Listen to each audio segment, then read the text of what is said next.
And I just have this thing in my head that I know how I want things to sound. And it takes a lot of time and effort to try and explain to somebody. I'm not saying that, the mix engineers or mastering engineers I've worked with are inadequate in any way, but I just know how I want things to sound. I have the sound in my head already. And so I can either spend, half a day going backwards and forwards with an engineer trying to get the sounds right, or I can just do it myself.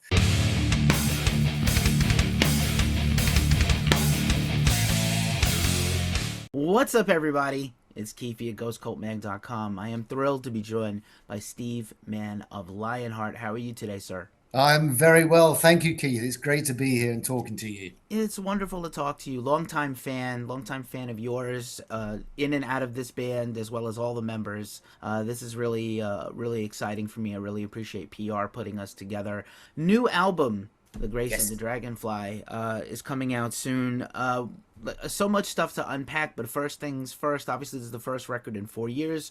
We had this global event, this terrible thing we're all tired of talking about, but obviously there's no way around it. It affects everything people do in the music industry. So clearly, what was you made this record, put this record out, this last record was sensational, came out at the worst time in the year. So did you get right back to work, or was there kind of a period you were waiting and trying to wait and see what happened with the world? For us, actually, it wasn't too bad because, as far as Lionheart was concerned, we're all doing different projects. I work with Michael Schenker in MSG, and we were doing a lot of touring. We're touring America, we're touring Europe, we're touring Japan.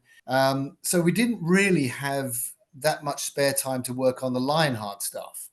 Same with the other guys, they were doing their own projects as well. Then along came the big P, can I say, pandemic? And we, suddenly everything was cancelled. With MSG, we had a tour of Japan lined up, and 2 days before going, the whole thing was cancelled. So I found myself sitting at home, everybody found themselves sitting at home, twiddling our thumbs. And I had my studio built in a spare room at my house here. And so for me, it was the perfect chance to get cracking on with the Lionheart album, which was The Reality of Miracles. And it enabled us to really to get that album together. We'd kind of done it in bits and pieces. We got the song ideas down, but we hadn't really had the time to really flesh the stuff out and get it working properly. So for us, the pandemic coming along was actually quite fortunate, and it enabled us to get the album finished. When we started Grace of a Dragonfly, I think it was still, a bit of lockdown happening here and there, but it was getting towards the end of the pandemic already. This is going back 3 years, so this is 2021. So I think things were there was a light at the end of the tunnel already, and I think people were kind of able to, go out and start moving. And I think we might have even done some shows. I can't remember. But overall, we made good use of that time. Good. I'm glad to hear it. I know it was hard for everybody. I know I've talked to Schenker once. He's so driven. I can't imagine him home just playing guitar and being miserable and not being able to go out and play for people. It probably made him crazy a little, because he's a very type A person in the best way possible. And this new record's fantastic. It's so much rich, such a rich tapestry of songs. This wonderful material to pull from. It's weird. History is a great teacher. We haven't learned a lot from it, which is why it's still resonating today. And I feel like there's so much of this record that's very specific to that time of World War II that the record is based on, but it feels like very ever present in an unfortunate way. When we started the record, the conflict in Ukraine hadn't started, and obviously the conflict in Gaza hadn't started. So we were very much focused on World War II. It's a very I've been asked quite frequently how I see the record in comparison to The Reality of Miracles and Second Nature. The way I see it, I think the word for it is it's intense. It's a much more intense record. Obviously, it's a little bit of a somber subject matter that we're dealing with. And I think that was reflected in the way we wrote songs. Lee and I have a very good, strong working songwriting relationship going. And I think knowing that we were writing about that subject matter, I think that affected the way we wrote the songs. we still kept it very, very upbeat, but there was a kind of air of solemnity to it, which the other records didn't have, which I think has benefited the record. But we wanted to make it a very positive record. We wanted to make it very much anti-war, because all of us in the band feel pretty much the same way, that war isn't really the way to go. You're going to end up with a result one way or the other anyway. So why not just sit around a table and discuss it and save, a few 100,000 lives and, God knows how much money and wasted time and heartbreak and misery.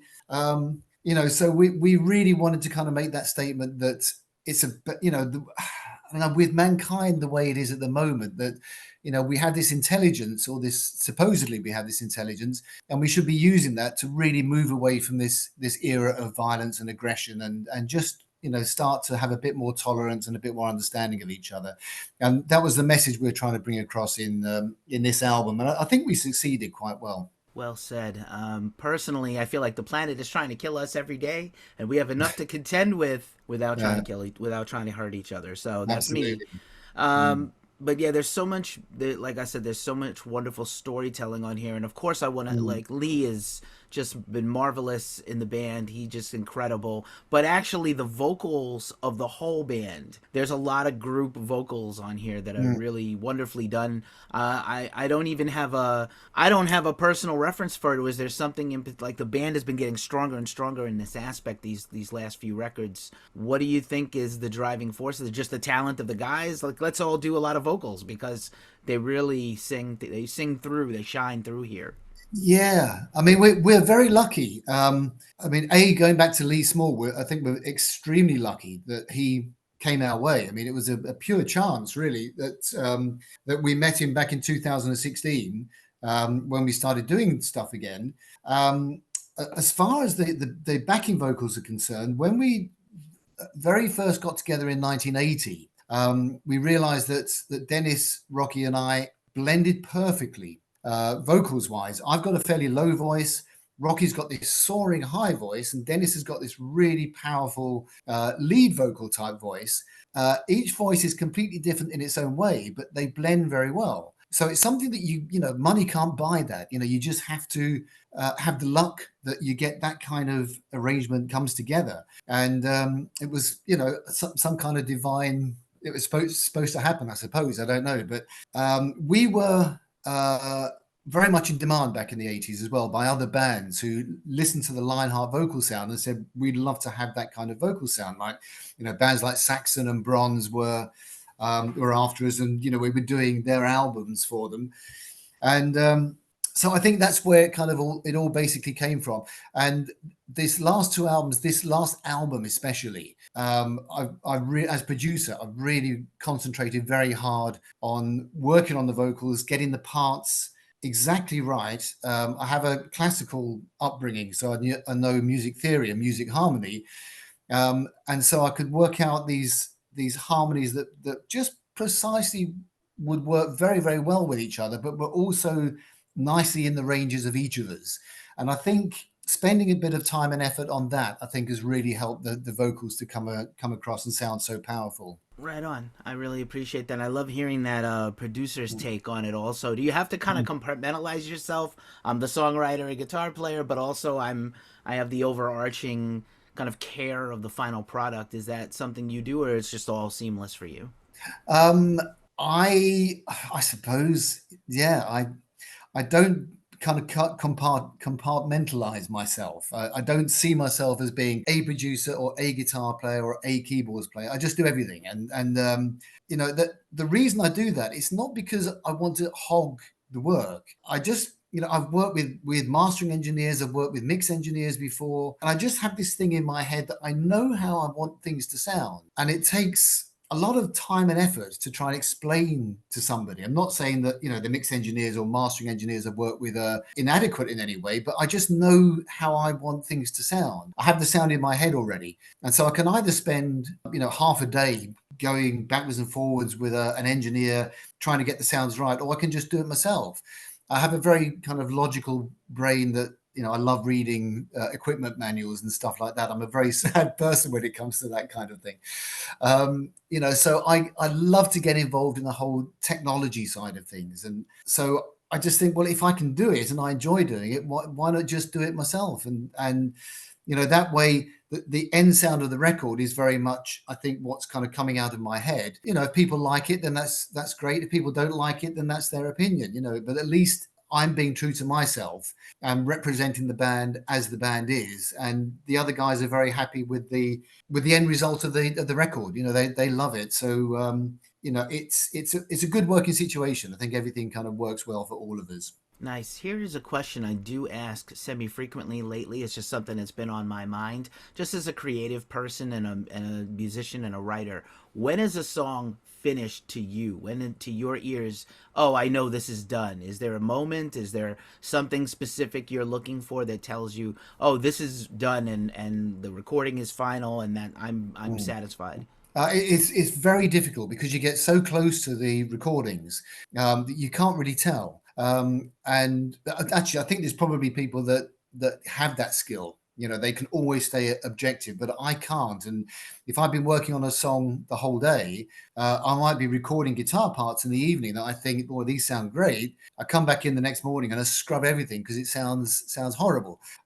So I have to have a bit of time between putting stuff down and working on a song, and then I have to come back to it and then listen to it again. That gives me the objectivity, I think, to hear whether the song is finished or not. I mean, songs for me are very rarely finished anyway. I mean, I get them to a point where I think, okay, that's good enough to go. At some point I've got to send off the masters. The record company will say, when are we going to send the masters off, when are we going to have them? So I kind of get to a point where I think, okay, that's good enough that if I have to send these off tomorrow, then I'll be happy with that. But I always, when I'm hearing songs off Second Nature or even Hot Tonight, that I'm thinking, oh yeah, it'd be nice just to have a little guitar line there, or that vocal harmony actually should have been a bit different there. So it never gets to completion, but it's good enough that I'm quite happy for it to go out on the CD. Fair enough. I'm starting to be very fond of that question because I get a lovely different answer from every single person. It's like Oh, that's good. a little snowflake. It's a very good question. Well, thank you. I really try. I really am. I am out here trying, everybody. I really am. Just as a side note, I'm gonna Ferris Bueller this thing for a second and look at the camera and say I'm really trying hard. But yeah, what a fantastic album. Like I said, it's such a lesson, and I do feel like we do see the lens of the subject matter differently every time it's presented. There are whole bands built around this kind of topics. Sabaton comes to mind. Shout out to them for their incredible mastery of. They have a History Channel show and a YouTube just dedicated to world history, which is fascinating. But it was such a such a crazy fraught time in the world. I've only heard about it from my parents and a grandparent. I can't imagine having lived through it as a child or a young, just the aftermath, the decade after must have been like, what next? What can happen next? It was kind of very similar for us in New York after 9/11. Like we never had it, what in the hell? Like what will happen next? I don't know. So the uncertainty is a thing that unfortunately, I think I can only imagine for other people in other countries never goes away. But the storytelling's a comfort. There's all these, really beautifully thought out, like incredible lyrics and storytelling, which I think has been important to the band the whole way. Yeah, I mean, I think one of my favorite tracks on the album is Just a Man, because that tells a beautiful story. And in some ways that song, the lyrics of that song sum up the whole album. It really is, it starts with this whole idea that, there's the enemy that crash lands his Messerschmitt 109, survives it, and German pilot walks out, meets a farmer, in the South Downs of England or wherever it is, and he pleads for his life, and says, don't kill me, don't fear me, I'm just a man like you are. And you have this. Lee's lyrics create great images. I find, I find them very big, colorful lyrics. And as you're listening to them, you always kind of create this image. It's almost like watching a film with Lee's lyrics. And I always have this kind of image of the German fighter pilot, bedraggled, talking to the English farmer, and the German can speak a bit of English, and they talk to each other, and of course the farmer has to turn him into the authorities. He becomes a prisoner of war, but they keep each other's contact details, or the farmer keeps his contact details, and they get in touch after the war, meet each other again, and become absolute firm friends. And that is a kind of allegory for me of the message that we're trying to put across with the whole album, which is that that we are not separate. We're not Germans or Japanese or Americans or British. We are all brothers and sisters. We are one human race, and that's it. And all of this, it's an illusion. All of this kind of, I'm patriotic to this country, I'm, of this religion, and, this kind of separation of mankind is what I think we need to get over. We need more tolerance and more appreciation of other people's cultures. And, I was brought up in London and born and bred in London, and it's a really multicultural city. So I consider myself very, very lucky that I know people from many, many different cultures, and it's fascinating for me, to find out about those cultures and about their religions. And as long as we exercise tolerance with each other, then all of that can work. And I think that's the message that song was trying to bring across, and that really represented the whole message of the album that we were trying to trying to bring across. And I think it worked. It worked well. Lovely. Yeah, I being a multinational group of people, we started in Europe originally as a webzine, and now we're here, somewhat based in the States, but with a huge footprint overseas. And it's been the thrill of my life to learn from everybody and meet everybody from around the world. And I recommend it. The empathy is in short supply these days, and we need more of it for sure. We do. Just the last few questions for you. You've been terrific. I really appreciate this. This has been so good. I wonder, being that it's a concept record, if it's possible at some point in the future to perform it as a whole live. I don't know if that's something you're very interested in, but I'm curious to know. It's something we've only recently started thinking about, because we haven't had the chance in the past to really think about doing a live show, because we're also busy with other things. But this year, for some reason, the live work that we're all doing seems to have just kind of, for some reason, pulled back a little bit. So I think this year we could actually see some Lionheart touring coming about. I hope, anyway. We're working towards it. We've got a festival in Manchester called the Firefest Festival in October the 11th. So the idea of doing the album complete from beginning to end is a very interesting one. We haven't even thought about it. I mean, we've been thinking about taking material from Hot Tonight and Second Nature and The Reality of Miracles, putting a show together that way. It would be a very interesting idea to actually put bring that concept of World War II and our thoughts about it onto the stage as a show. Yeah, I'll mention it to the other guys. Maybe that's something we should think about. Well, I do feel like a show, of course, of just the hits or the singles would be amazing, and I'm sure people would love to see it. I'm sure you could pull from this record and add it in with the rest of the history of the band and put together a tremendous set. Just a thought, one show first and then more. Yep. We'd love to see it, and of course we'd love to get you. Either I'll have to get over there, or we'd love to get you over here to the States. We'd love to come. So last couple of records have been stellar. It would be wonderful to see you pull some of this stuff live out for the fans. I love to end with a wild card question. It's what I like to do. So my question for you, I pick a special one for everyone. Just personally, who is your favorite British heavy metal band ever? Oh, that's a tricky one. British heavy metal band ever, I think, has to be Saxon. I just think that they got it right. From the first time I saw them in 1980, I think it was, or 79, I think. 79 at the Rainbow in London. Everything was right. They were just a bunch of young guys, leather jackets, went out there, just did it, no pretentiousness. Biff was just the most amazing front man. Songs were fantastic. It was straight down the line, in between your eyes rock. I just absolutely loved it. And the first time I saw them, I just said these guys are going to be huge, you know. So I think probably, yeah, it has to be Saxon. Wonderful, killer new album, and I just interviewed Nigel, and he's wonderful, and just they got it right, denim and leather forever, you know. Absolutely. Yeah. Well said. You know, what a pleasure meeting you today and talking to you about this record. Thank you so much for your time, and I just want to wish you the best with everything, and we'll do it again sometime. Thank you so much for hanging out with Ghost Cult. Absolutely, Keith. Thank you very much for some great questions. Really good.